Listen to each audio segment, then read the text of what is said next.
నలుగురు ఆడవాళ్లు కారు తోలడానికి మూర్తిగారి ఫ్యాక్టరీలో పనిచేస్తున్న లీజా వస్తుందన్నారు. అక్కయ్య గారు, లీజాని మీరు చూడాలి. ఆమెను చూస్తే మా వారు కూడా భయపడతారు. అదేంటి, అంత దూరం ఓ ఆడది తోలగలదా? శేషగిరే రాకూడదు? కాస్త అనుమానంగా అడిగారు సుందరమ్మ గారు. దానికి అక్కడ కూడిన అందరూ గట్టిగా నవ్వేశారు. ఏమండోయ్, ఇక్కడ బస్సులు ట్రక్కులు కూడా తోలే ఆడవాళ్ళు ఉన్నారండి. మగాళ్ళ కంటే ప్రమాదాలు వీళ్ళు తక్కువగా చేస్తారంటారు ఒక ఆమంది. సరదాగా కబుర్లు చెప్పుకుంటూ బయలుదేరేసరికి 12 దాటిపోయింది. రాత్రికి తిరిగి రాగలమా? ఏం బాబు, అక్కడేం దాచేశారేంటి? రేపు ఆదివారమేగా, మర్చిపోయినట్టున్నారు. వేళకోళం చేస్తూ, నేను రవితో చెప్పానులేండి అక్కయ్య గారు, మరేం పర్వాలేదు అంటూ సుందరమ్మ చేయి నొక్కారు. లేజా వచ్చేసరికి అంతా ఆమె కోసం ఎదురు చూస్తూ నిలబడి ఉండడం చూసి హహహా అంటూ గట్టిగా నవ్వుతూ వచ్చి మిసెస్ మూర్తిని అమాంతం కౌగిలించుకుని సారీ డియర్ అంది. సరి సరి పద, ఇప్పటికే లేటు అంటూ లేజా చేతుల నుంచి విదిలించుకుని కాఫీ అడిగారు. వారి సంభాషణ చాలా కుతూహలంగా చూస్తున్నారు సుందరమ్మ గారు. సగం పైగా సన్యంతోనే సాగిపోతుందా భాష. ఎవరు మోగో తెలియనట్టుంది. మీరేం కంగారు పడకండి. ఇక్కడ మేమంతా ఒకటో క్లాసు గ్రాడ్యుయేట్లమే. అవసరానికి మాట్లాడే భాష ఎవరు నవ్వరు. అసలు ఆమెకి ఎలా అర్థమవుతుంది? ఆశ్చర్యంగా లేదు? ఎందుకు ఆశ్చర్యం? మనసుంటే అదే ఏర్పడుతుంది. మాట్లాడుకోవాలంటే ఎవరి భాషలో వాళ్ళు మాట్లాడిన అర్థమవుతుందండి. అర్థం చేసుకోవాలని ఆరాటపడే హృదయం ఉండాలంతే. లేజా కూర్చుని హాయిగా తిని కాఫీ తాగి సిగరెట్ ముట్టించి ఓకే పదండి, నేను రెడీ, బై బై కిడ్స్ అంటూ మిసెస్ మూర్తిని ఆమె స్నేహితుల్ని సాగనంపడానికి గుమికున్న పిల్లలందరికీ కలిపి ఓ కేకేసి కారు కేసి నడిచింది. నల్లగా బాగా ఎత్తుగా ఉందన్న మాటే గాని చాలా అందంగానే కనిపించింది సుందరమ్మ కళ్ళకి. మనసు అందమైందైతే మనిషి అందంగానే ఉంటాడు అన్నదానికి ఇదే అర్థం కాబోలు అనుకున్నారు. మిసెస్ మూర్తి హ్యాండ్ బ్యాగ్ తగిలించుకుని నేను ముందు లేజా పక్క కూర్చుంటా, మీరు వెనక కూర్చోండి. ఇది సరదాగా కబుర్లు చెప్తూ భుజం మీద తొడ మీద తడుతూనే ఉంటుంది, మీరు గురించలేరు అన్నారు సన్నగా నవ్వుతూ. What what are you telling them about me? నోట్లోంచి సిగరెట్ తీయకుండానే అడిగింది నవ్వుతూ లేజా. బహుశా ఆమెకి తెలుస్తూనే ఉంది తనిలా సిగరెట్ కాల్చడం ఈ సనాతన స్త్రీలకి ఇబ్బందిగా ఉందని. రియర్ వ్యూ మిర్రర్లోంచి చూస్తూనే ఉంది. గుడ్ అన్నారు లేజా సిగరెట్ తీసి పారేయడంతో. నువ్వు సరదాగా బోద్దామని చెప్తున్నా నవ్వి చెప్పారు. ఎందరో బస్సుల్లో కార్లలో అటే సాగిపోతున్నారు అతి వేగంగా. హియర్, ఇంత దూరం నుంచి మీకు ఫాల్స్ చప్పుడు వినిపిస్తుంది. హియర్ అంటూ లేజా హెచ్చరించింది. దూరంలో వెలుగులు విస్తరించున్నాయి. ఆ వెలుగుల తెరలో సాగిపోతున్న వాహనాల రద్దీ మరిచిపోలేని దృశ్యం. దేర్ అంటూ కారు స్లో చేసింది. కొన్ని మలుపులు తిరుగుతున్నప్పుడు నీటి హోరు గమ్మత్తుగా వినిపిస్తోంది. అది సహజంగా విస్తరించిన శబ్దాల కంటే భిన్నంగా గంభీరంగా వినిపిస్తోంది లీలగా. కాస్త క్లియర్గా వినిపిస్తుందన్న చోటల్లా Lisa there there here can you అంటూ వ్యాను నెమ్మదిగా పోనిస్తూ ప్రోత్సాహకరంగా హెచ్చరిస్తోంది. ఏంటోండోయ్, ఊపిరిగాని బిగబట్టి వింటున్నారా నయగరా చప్పుడు కోసం? మిసెస్ మూర్తి వియ్యపురాలు వేళకోళం చేశారు. అంతా నవ్వేశారు ఒకసారి. వచ్చేసాం వీఆర్ ఆల్మోస్ట్ దేర్ ఉత్సాహంగా అరిచింది లేజా. అబ్బా, దేర్ దేర్ అంటూ అప్పుడే అరగంట దాటింది. కంటపడదేమండి ఆ జలపాతం అడిగింది ఒక ఆవిడ. మంచివారే, ఒళ్ళంతా కళ్ళు చేసుకు చూసినా పూర్తిగా చూడలేనంత పెద్ద జలపాతం అది. కొండ మీద నుంచి ఊరికే పిల్ల ప్రవాహం అనుకుంటున్నారేమిటి? చూడండి ఆ జనం, ఎప్పుడు ఇక్కడ తిరునాళ్లే. అలా జనం వచ్చి పోతూనే ఉంటారు. ఇక్కడ రాత్రికి పగలకు తేడా కనిపించినంత రద్దీ. మిసెస్ మూర్తి వివరిస్తూ లేజాతో అన్నారు. లిజా, నైట్ లైట్స్ తో ఈ పూట చూసేస్తాం. రేపు ఉదయం ఇటు చూసి కెనడా పక్కకు వెళ్ళి చూసి తిరుగు ప్రయాణం, సరేనా? ఆమె ఇంగ్లీష్ కి లేజా కూడా నవ్వి okay okay Mrs Murthy, I pity my boss అంది. ఎందుకో నీ మొహం వేడ్చా. మీకు అంతేసి జీతాలిచ్చి పోషిస్తున్నందుక? నవ్వుతూ అచ్చ తెలుగులు అనేసరికి లేజా కూడా విరగబడి నవ్వింది. ఏమంటున్నావో తెలియకపోయినా నీ భావం అర్థం కాకపోలేదు స్వీటీ అంది మిసెస్ మూర్తి తొడపై చరిచి. చూసారా అక్కయ్య గారు, భాష తెలీదోయ్ అంటారు. నీ తిట్టానని గ్రహించింది చూసారా? నవ్వుతూ సుందరమ్మతో అన్నారు మిసెస్ మూర్తి. మీరు బాబీతో మాట్లాడడమే వాడికి అర్థమవుతుంది తెలిసిందా సన్నగా నవ్వారు. సుందరమ్మ కట్ట నీటి పొర కమ్మింది. అది మీరనుకుంత సులభం కాదండి. పెద్దవాళ్ల ప్రోత్సాహం కూడా ఉండాలి. ఈ రోజు వాడు నన్ను పిచ్చిది అంటే నవ్వుకున్న కొడుకు తప్పు నానమ్మ అని చెప్పలేదే అనుకున్నారు మనసులోనే. ఏమని చెప్పాలి? ఏంటలా సైలెంట్ అయిపోయారు? కాస్త మొహం కడుక్కుని లైట్లతో నయ్యగారు చూసేద్దాం, ఏమంటారు అడిగారు. మీకంటే మాకేం తెలుసు వదిన గారు, ముందు మీరు తర్వాత మేము అందామే వియ్యపురాలు. లేజా, ఏదైనా మోడల్ చూస్తావా ముందు అడిగారు. ఓ క్షణం నడుము వాల్చి అంతా కాస్త ముఖాలు చెన్నీళ్లతో కడిగారు. అప్పటికే వాతావరణంలో మార్పు వస్తుందేమో ఐస్ నీళ్లు పోసినట్టు చుర్రుమంది చన్నీరు. కాసిని మంచినీళ్లు తాగి బయటకొచ్చేసరికి వ్యాన్ గది బయట తెచ్చి ఉంచేసింది అప్పుడే లేజా. ఆ జలపాతాన్ని చూసి మైమరిచిపోయింది సుందరమ్మ. ఎవడన్నాడునండి, ఆడాళ్ళు కాస్త కబుర్లాపితే నయగర హోరు వినవచ్చునని. ఒళ్ళు పొగరగాకుంటే ఇక్కడ ఎవరు వాగలరు? అక్కయ్య గారు చూసారా? అడిగారు. చూశానమ్మా. భగవంతుని సన్నిధిలో ఉన్నంత మనసుకి ప్రశాంతంగా ఉంది. సుందరమ్మ గారు తన మనసులో మాట చెప్పారు. అన్ని ప్రదేశాలు చూసుకుని తిరుగు ప్రయాణంలో సెక్యూరిటీ వాళ్ళు ఆపితే పాస్పోర్ట్లు చూపించింది. అందరివి మిసెస్ మూర్తి చేతికి అందించేస్తూ why this sweet women looks so different అడిగింది పాస్పోర్ట్లో ఉన్న సుందరమ్మ ఫోటో చూపించి. నిట్టూర్చారు మిసెస్ మూర్తి. కారు సాగుతుంటే లేజాకన్నీ నెమ్మదిగా వివరించారు. పాస్పోర్ట్ ఫోటో అప్పుడు ఆమె భర్త బ్రతుకున్నప్పుడు, ఇప్పుడు పోయారు. మాలో భర్త పోతే అలంకరించుకోరు అంటూ వివరించారు. No no, why he died? Not she. She is a beautiful woman, not very old అంటూ తెగ నూచుకుంది. దీనికేం చెప్పలేం, మన పద్ధతులు దీనికి చచ్చిన అర్థం కావు. ఫోటోలు అంత బాగున్నారు, ఇప్పుడు ఎందుకలా అయిపోయారని వివరించాను. సుందరమ్మ కంట నీళ్లు సుళ్ళు తిరిగింది. ఇక చూడవలసినవి చూడాలనుకునేవి ఏం లేకపోవడంతో కారు స్పీడ్ ఎక్కించింది లేజా. 8 గంటలు కాకుండానే మిసెస్ మూర్తి గారి ఇంటివైపు మళ్ళింది కారు. నువ్వు వెళ్ళిపో, ఉదయం ఆయన ఈమెని దింపి ఫ్యాక్టరీకి వెళతారులే అన్నారు లేజాతో. థ్యాంక్ యూ అన్నారు చేతులు జోడించి సుందరమ్మ గారు. సుందరమ్మని వియ్యపురాల్ని మిగిలినిద్దరిని గెస్ట్ రూమ్లోకి తోసి ఇక పడుకోండి, తినడానికి ఏదో పట్టుకొస్తా అంటూ చక్కా పోయారామె. ఫోన్ మోగిన చప్పుడు వినపడి మీ కోళ్లండోయ్ రేపొద్దుట వస్తారని చెప్పా. తను బయలుదేరేలోగా ఎలాగైనా దింపేమంది అన్నారు నవ్వి. ఆ నవ్వులో హేళం లేదు, జాలి లేదు. మనిషి అవసరం మనిషికి ఎంతో కదా అన్న కనువిప్పే ఉంది.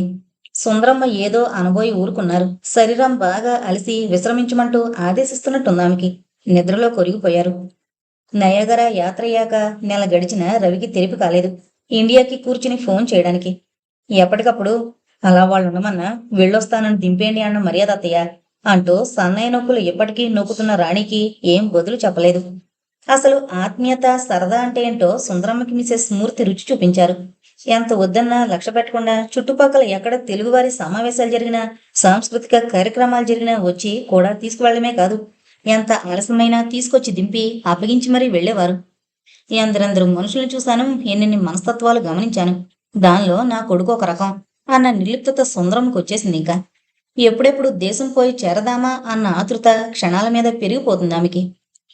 ఆ రోజు ఏదో రోజుని చెప్పాడు రవి. థ్యాంక్స్ గివింగ్ డే అనేదో అన్నాడు. అలా చెప్తే అత్తయ్యకి ఏమర్థమవుతుంది? వివరంగా చెప్పాలి. మిసెస్ మూర్తి అయితే తీసుకెళ్లి చూపించేవారు. కాస్త వేళకోళం చేసింది. ఎక్కడెక్కడున్న తల్లిని తండ్రిని చూడ్డానికి పిల్లలంతా వచ్చే రోజమ్మా, రావడమే కాదు బహుమతులిచ్చి విందరిగించి వెళతారు.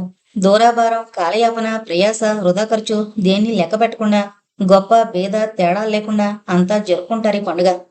దేశాధినేత దీన్ని ఎంతగా పాటిస్తాడో మురికి వాళ్ల వాసి కూడా అంతగానో అనుసరించే రోజు. మనకిలాంటి పండగలే ఉండవు కదూ అడిగాడు. మన సంక్రాంతి ఇచ్చిపుచ్చుకునే పండగ కదా, అసలు ఆ భావనే ఉండాలి కాని అవకాశమో కలగదా? మీ మావి చూడు, ఎప్పుడొచ్చినా మీ నాన్నకి పంచెల చాపు నాకు చీర లేకుండా రాడు చాలా గర్వంగా అన్నారు. ఆ చాదస్తం ఇక్కడలా ఉండవు, అది చూసేవారి దృష్టిలో ఉంటుంది రవి. అంటే ఇచ్చిపుచ్చుకోవడం కూడా ఒక గొప్పేనా? ఎదురు చూడకుండా ప్రతిఫలాపేక్ష లేకుండా ఎవరు ఈ రోజుల్లో ఏ పని చేయరు. అక్కడ చచ్చినట్టు పెద్దవాళ్ళని పోషించాలి, తన కింద వాళ్ళ బాధ్యతలు వహించాలి. చెప్పుకుంటూ పోతున్న రాణిని ఒక్క చూపుతో ఆపాడు రవి. అతని భావం గ్రహించి రాణి ఆగింది. ఓ అర్థం లేని నవ్వు నవ్వి, ఇక్కడ అలా కాదే, ఎవరు బ్రతుకులు వారివి, అందుకే ఒక రోజు పెట్టుకుని అభిమానాలు ఒలకపోసుకుంటారు అంది. ఇదే నయమేమోనమ్మా, దేశంలో మట్టుకు ఇంతకంటే మెరుగ్గా ఉందనా నీ ఉద్దేశం? స్వంతింటి చూర్లు పట్టుకు వేలాడుతున్నారే గాని పెద్దవాళ్లు గౌరవంగా సొంత మనుషుల్లా ఉండగలుగుతున్న వాళ్ళు తక్కువైపోతున్నారు. అప్పా చెల్లెళ్ళు బాధ్యత పంచుకునేందుకు వస్తున్నారే గాని అన్నదమ్ములు కాదు. రవి, నీతో చదివిన రామచంద్రం జ్ఞాపకం ఉన్నాడా? వాడి అన్నవాడు అమ్మని నాన్నని ఒక చోట భరించలేమన్నారు. అమ్మని నాకు పంపంటే నాకు అని పేచీలు పడ్డారు. ఇద్దరికీ చిన్నపిల్లలున్నారు, చాకరీకి మనిషి కావాలి. వీరి ఘోష భరించలేక తల్లి ఆత్మహత్య చేసుకుంది. అంతా విడ్డూరంగా చెప్పుకున్నారు. ప్రతిఫలమన్నావే, అది ఎదురు చూడకుండా సేవ చేయడానికి సిద్ధపడేది ఒక్క తల్లేరా? ఈ రోజుల్లో ఆమెకి ఏం లేదు నిట్టూర్చారు. అలా అంటామేం, అంతా అలాగే ఉంటారా? కాస్త కసిరినట్లు అడిగాడు రవి. ఎక్కడ అంతా ఒకలా ఉండరు రవి, ఇక్కడే అందరూ మనవాళ్లు ఒకలా ఉన్నారా? ఎన్ని రకాలు వింటుంటే కూడా నమ్మబుద్ధి కాలేదు నాకు. అచ్చు దేశంలో లాగానే పెళ్లాలు సేవలు చేస్తూ సాధింపులు పడుతూ ఉండాలని కోరుకునే మగవాళ్ళు ఉన్నట్టే విర్రవీగే ఆడాళ్ళు ఉన్నారు.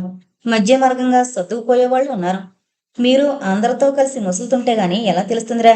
ఒంటిపిల్లి రాకాసులా ఉంటే సమయానికి ఆదుకునేవారు, చేయూతనిచ్చేవారు దొరుకుతారా?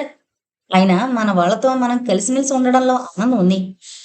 మీకేమత్తయ్య చుట్టం చూపు, ఇలా సంఘాలు సమావేశాలంటే తిరగడానికి డాలర్లు ఖర్చు, టైం ఖర్చు. ఇక్కడ డాలర్లైనా సంపాదించగలం గానీ టైం తిరిగి తేలాం. అందుకే కాలంతో పాటు పరుగులు. ఎక్కడ మటుకు చేజారిన క్షణం వెనక్కి తెచ్చిన నిదర్శనాలు లేవు రాణి నిట్టూర్చారు. రవి, నువ్వు ఈరోజు ఫోన్ చేసి తీరాలి. ఎక్కడ ఎవరు కనిపించినా మీ అత్తయ్య గారు తమ్ముడు ఫోన్ మీద దొరికాడా అని అడగడం పెద్ద జోక్గా తయారైంది. ఇండియా వెళుతున్నాం, అడ్రస్ ఇవ్వండి అని అడిగిన వాళ్ళు కూడా లేకపోలేదు. నీ బద్ధకం నిర్లక్ష్యం ఫలితం ఈ గోల. నేనే తీరిగ్గా కూర్చుని చేసుందును. అత్తయ్య ధర్మం అని చిన్నాడు ఎత్తుకుంటే గాని ఏడు మాండం లేదు అంది నిష్ఠూరంగా. మిసెస్ మూర్తి ఎప్పటికప్పుడు సుందరమ్మ మనసులో గూడు కట్టుకుంటున్న బెంగ గురించి హెచ్చరిస్తూనే ఉంది.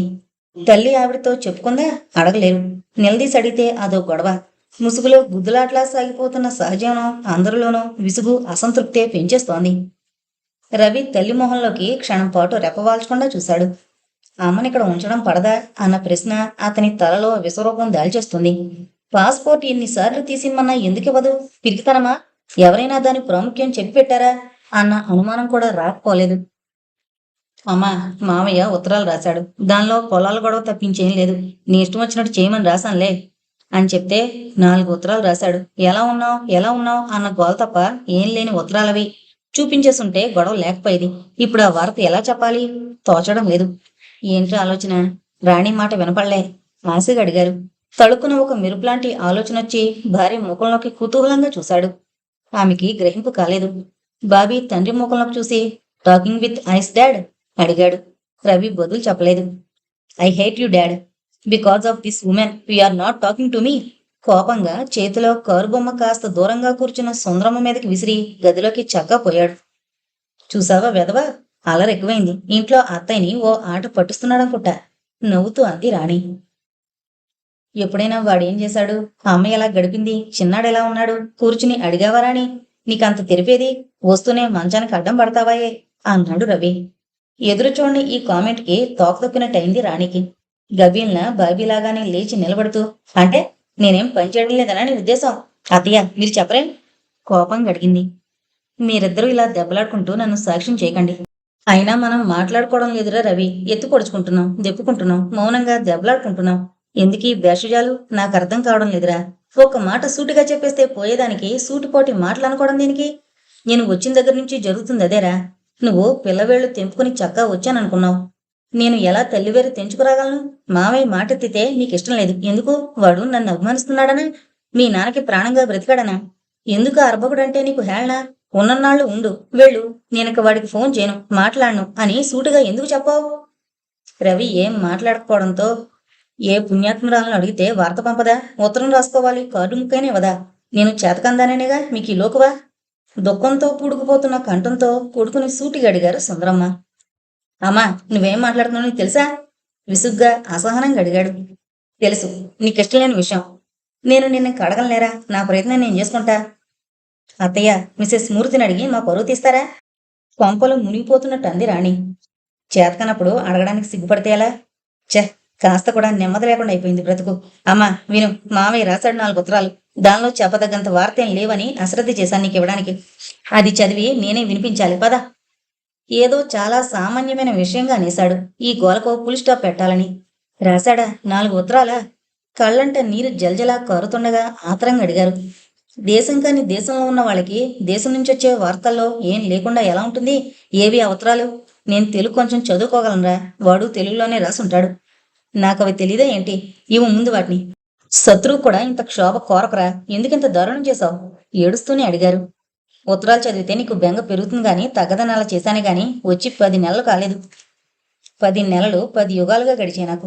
గణపతి నుండి కబురు తెలియక మంచి చెడు మాట్లాడుకోని చోట ఆత్మీయత ఎలా పెరుగుతుందిరా? ఎప్పటికైనా చెప్పాలని తోచింది. అదే 10,000. కళ్ళు తుడుచుకుంటూ కోడలందించిన ఉత్తరాలందుకుని గదిలోకి వెళదామని లేచి ఆగిపోయారు. అక్కడ మనవడు అలిగి కూర్చున్న సంగతి ఆమెకి జ్ఞాపకం వచ్చింది. నెమ్మదిగా నడుచుకుంటూ తలుపు తీసి బయటకు నడిచారు. వీధిలోకి వెళ్లి తలుపు లాగేస్తే మళ్లీ లోపల నుంచి ఎవరైనా తెరవాలి, లేదు చేతిలో తాళం చెవైనా ఉండాలి అన్న విషయమే తెలియదు ఆమెకి. తలుపుకు జారబడి కారిడార్లోనే కూర్చుని ఆత్రంగా ఉత్తరం మడత విప్పి చదువుకోసాగారావిడ. కళ్ళు వర్షిస్తూనే ఉన్నాయి. అక్షరాలు అలుకుపోయి కనిపిస్తున్నా ఆనందంగా ఉంది. ఏం లేదేమిటి పిచ్చి సన్నాసి. పెరట్లో కర్రవు ఈనిందన్న వార్తలో ఉన్న సంతోషం వీళ్ళకెలా తెలుస్తుంది? అమ్మగారు ఎప్పుడొస్తారు అంటూ ప్రాణాలతోడే నూకాలు మొగుడు వీడికెలా అర్థమవుతారు అనుకుంటూ చదువుకోసాగారామె. Any problem? పక్క అపార్ట్మెంట్లోని ఆవిడ పిల్లని చంకన వేసుకొస్తూ సుందరమ్మని చూసి అడిగింది. Locked your self out? చిరునవ్వు నవ్వుతూ అడిగింది. సుందరమ్మ స్నేహపూర్వకంగా నవ్వింది. ఆమెకి లేజా మిసెస్ మూర్తిల సంభాషణ జ్ఞాపకం వచ్చింది. చిరునవ్వు నవ్వి ఉత్తరం నా దేశం నుంచి వచ్చింది అంటూ సంజ్ఞలతోనే మాటతోనూ చెప్పారు. Oh good, you are happy, good. You have the key? అడిగింది తలుపు కేసి చూసి. సుందరమ్మకి అర్థం కాలేదు. నోనో, నేను లోపలికి వెళ్ళి నీ కొడుక్కి ఫోన్ చేస్తా, తలుపు తెరుస్తాడు. నవ్వి వెనక్కి తిరిగిందామె. తన తలుపు వేసుకుని లోపలికి వెళ్ళింది. కరువు తీరా 1కి 10 సార్లు ఉత్తరాలు చదివినా ఏదో కొట్టొచ్చినట్టు లోటు కనిపిస్తోంది. అబ్బే ఏం లేదు అని చేతులు వీపు వెనకాల పెట్టుకున్నట్టుగా ఉందనిపించింది ఆమెకి. గణపతి ఎంత అమాయకుడురా! నువ్వేదైనా నా దగ్గర దయగలవా? నిట్టూరుస్తూ అనుకున్నారు. తలుపు తెరిచాడు రవి. రామ్మా లోపలికి రా, పక్కింటావిడ ఫోన్ చేసి చెప్పింది. తలుపు పూర్తిగా లాగవనుకోలేదు, ఫోన్ కూడా బుక్ చేశానులే అంటూ తలుపు తెరిచి ఆహ్వానించాడు. జరిగిన నష్టం జరిగిపోయింది అన్నట్టుంది ఆమె మనసు.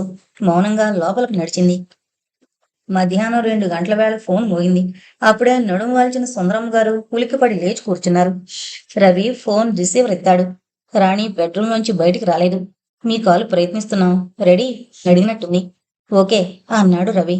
ఒళ్ళంతా కళ్ళు, రవిని చూడాలని, ఒళ్ళంతా చెవులు, మాటలు వినాలని చేసుకుని దగ్గరగా వచ్చారు సుందరమ్మ గారు.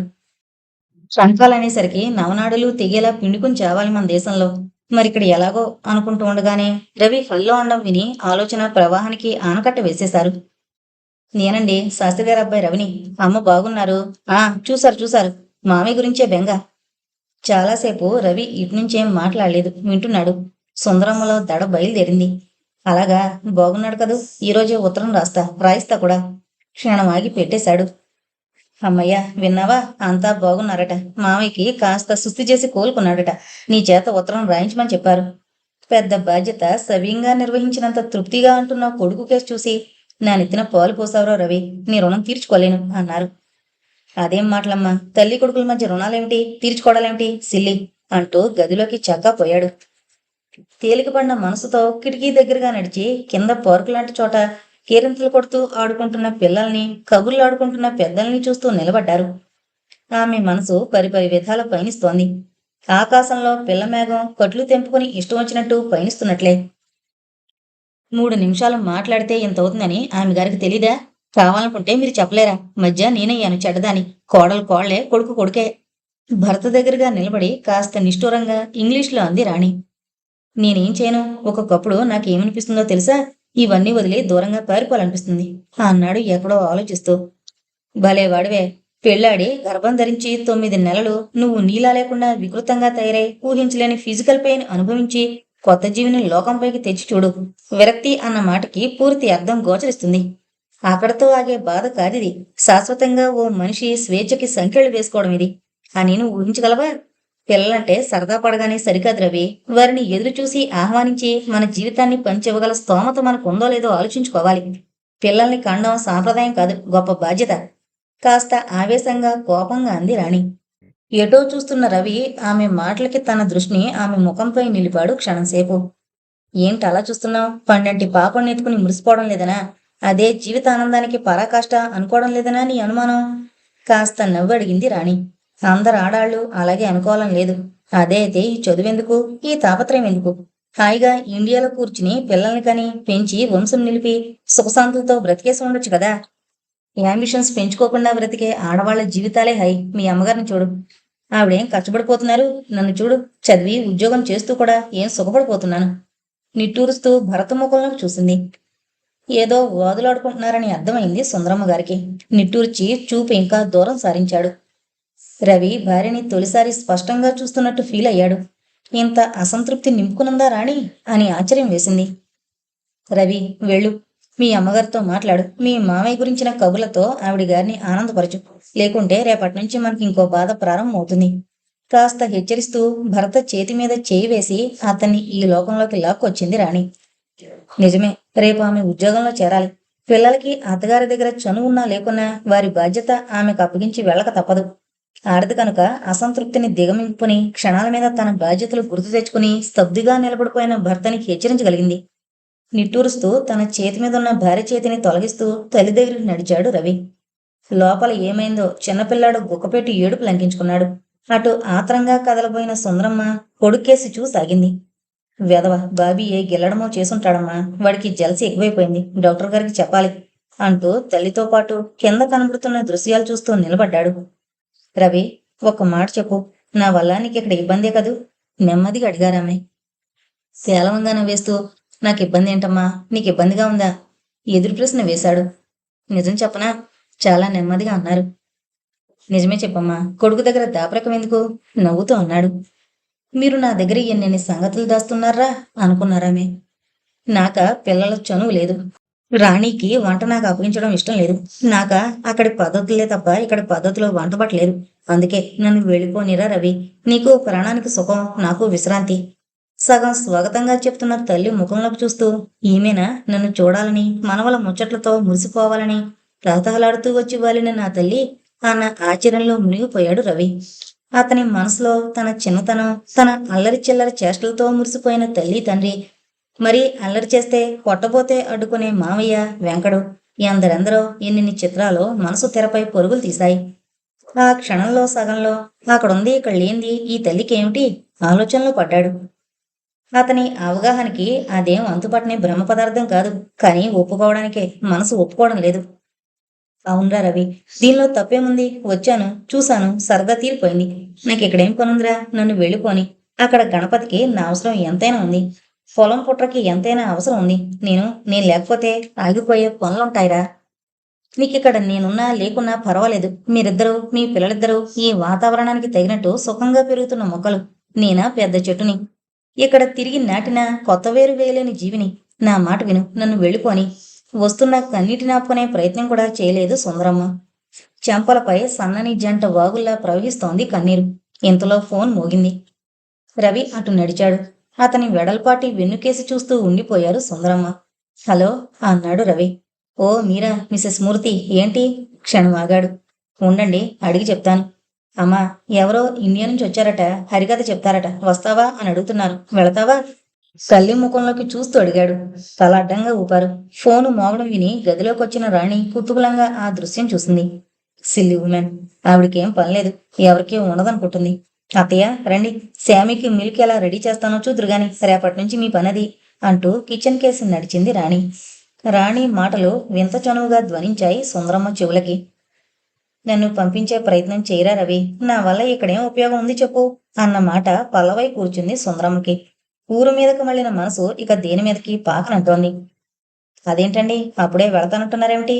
చిన్న మనవడికైనా 2 తెలుగు ముక్కలు నేర్పి విని ఆనందించే ఉద్దేశం లేదా అంటూ ఫోన్లోనే కోపడ్డారు మిసెస్ మూర్తి.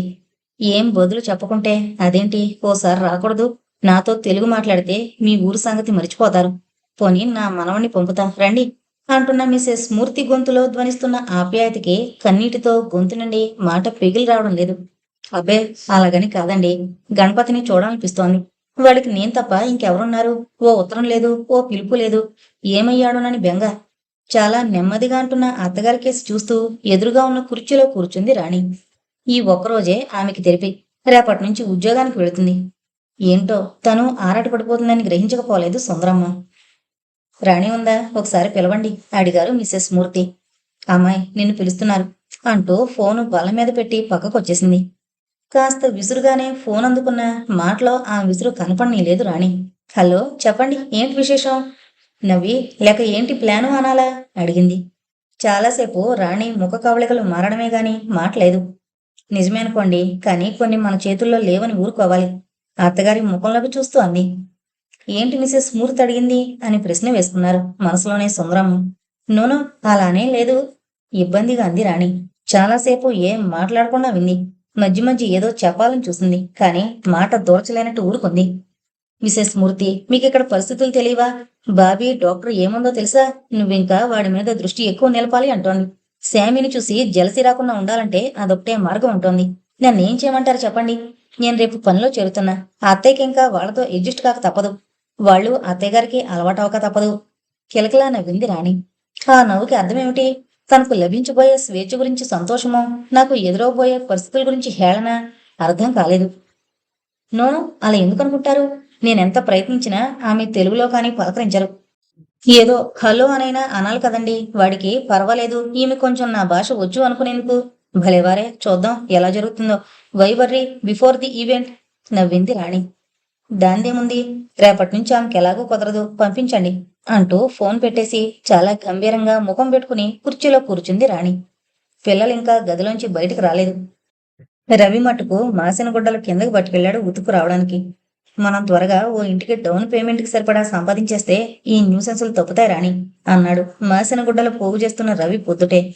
అంటే ఏంట్రా? అడిగారు కుతూహలంగా సుందరమ్మ. ఏం లేదమ్మా, మనిల్లంటూ ఉంటే ఇంట్లోనే సర్వ సౌకర్యాలు ఉంటాయి. ఇలా లాండ్రీకెళ్ళి ఉతుకు తెచ్చుకోనక్కర్లేదు. చూడు, మనకేం లోటు, భూమి ఉంది, పొట్టుంది, తోటుంది, దొడ్డుంది అంటారు. ఎన్నున్నా వాటి విలువ ఇక్కడ సున్నా, తెలిసిందా? పోను పోను నువ్వే చూస్తావుగా ఇక్కడ విలువలకి అక్కడ విలువలకి తేడా అంటూ చక్కా పోయాడు ఉదయాన్నే. ఫోన్లో మాట్లాడుతున్న రాణిని చూస్తున్న సుందరమ్మ కాళ్ళకి అదేం కనపడడం లేదు. ఏటో చూస్తున్నట్టుంది. రాణి ఫోన్ ఎప్పుడు పెట్టేసిందో కూడా గమనించలేదు. అత్తయ్య, మిమ్మల్ని కాస్త తెమలండి. మిస్సెస్ స్మృతి మనవణ్ణి మీకోసం పంపిస్తున్నారు. ఈ పూట వాళ్ళ ఇంట్లో గడపాలట మీరు. ఏంటో ఎవరి పిచ్చి వారికి ఆనందం అన్నట్టుంది. మీకేమో తోచదు, మాకేమో కుదరదు. పైవాళ్ళు ఈ స్థితికి గుండా పిండి అవడం ఎందుకో నాకు అర్థం కాదు. ఆవిడ సరదాలకి ఆయన సంపాదన లేకుంటే తెలిసేది. కాస్త హేళన ధ్వనిస్తూ పడేసిన పుస్తకం మళ్ళీ అందుకుంది రాణి. నేను వస్తానని అనలేదే రాణి, నువ్వు విన్నావు కదా. నేనేం విన్నానో ఏం వినలేదో ఆవిడకి మటుకు మీరేదో మనసులో కుంగిపోతున్నారు అనిపించింది. ఊరడించి పంపాలనుకుంటోంది. అత్తయ్య, మీరొకటి జ్ఞాపకం పెట్టుకోండి. ఆవిడ గారి కోడళ్ళు ఆయన గురించి ఏమనుకుంటారో మీకు తెలుసా? కొడుకుల్ని ఎందుకు పనికి రాకుండా చేస్తుందంటారు. ఆవిడ అడుగులకి మడుగులెత్తుతూ ఉంటే ఎంతైనా ముద్దు లేదా వద్దు. నవ్వింది.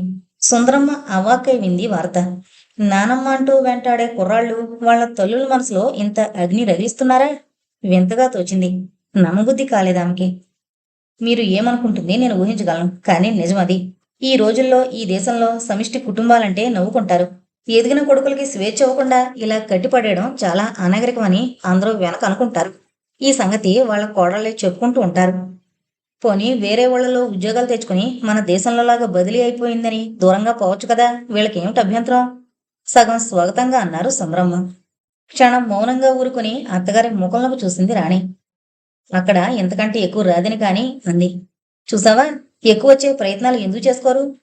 అంత సులభం కాదత్తయ్య. మరి దీనికి పరిష్కారం ఏమిటి? సంపాదించి ఇచ్చేసి తల్లి తండ్రి తప్పుకోవాలా? తమకి కావలసినవి అడుక్కుంటూ స్వంత చోట పరాయి వాళ్ళలా పడుండాలా? నాకు అర్థం కావడం లేదు. మీకు అర్థం కాలేదని ఆవిడ్ని పోయి అడకండి. అదో గొడవ. ఏదో స్నేహంగా ఉంటున్నాం, అది కాస్త చెడిపోతుంది అంది రాణి. నేనేం చిన్నపిల్లనా, లోకం తెలియదాన్నా? అయినా అత్తయ్య రారని చెప్పక ఇంత భయపడుతూ ఎందుకు నన్ను వెళ్ళమన్నావు? కాస్త కోపంగానే అడిగారు కోడల్ని. లోకాభిరామాయణం మాట్లాడితే బాధే లేదు, కానీ ఇంటిగుట్లు విప్పితే లోకువైపోతాం. మీ కాలం వాళ్ళు కట్వం సుఖం అనుకుంటూ అరమరికలు లేకుండా అన్నీ కలబోసుకుంటారు. కానీ ఈ కాలంలో అదే కొరువు పోవడానికి నాంది. మీరు రెడీ అవ్వండి. ఇంకా రాణి మాట పూర్తి కాకుండానే బెల్లమోత వినపడింది. నవ్వుతూ తలుపు తీసి, అరే, నిన్ను పంపించి ఫోన్ చేశారా, లేక ఆకాశ మార్గాన్ని వచ్చావా? రా, షీఈ్ గెటింగ్ రెడీ అంటూ ఆహ్వానించింది శేషగిరిని. అరే, మీలాంటి వాళ్ళకి రెడీ అవడానికి ఓ రోజు కావాలి కానీ అమ్మమ్మ గారి వంటి వాళ్ళు ఎవరు రెడీ కదండి అన్నాడు సుందరమ్మ గారిని చూసి.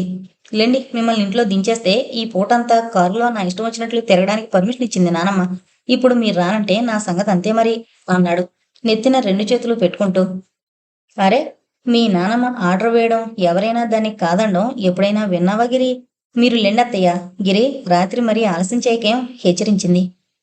మరేం మాట్లాడకుండా శేషగిరి వెంట కిందకి దిగారు సుందరమ్మ. ఏదేదో మాట్లాడేస్తూ క్షణాల మీద ఇంటికి తీసుకొచ్చి పడేశాడు Seshagiri. My duty is over అని ఆనందంగా కేరింతలు కొడుతూ నానమ్మగారి ముందు చేయి చెప్పాడు. అంతా సరే గాని అమ్మమ్మ గారిని రాత్రి 8లోగా పంపాలి, ఓకే అడిగారు మనవణ్ణి. ఓకే అంటూ ఆప్యాయంగా నానమ్మ చెంప మీద సుతారంగా ముద్దు పెడుతూ స్వీట్ నానమ్మ అని చక్కా పోయాడు. ఆ దృశ్యం చూసి మురిసిపోయారు సుందరమ్మ గారు. ఎదిగాకైనా బాబీ ఇలా అవుతాడా అని ఆమె మనసు ప్రశ్నిస్తోంది.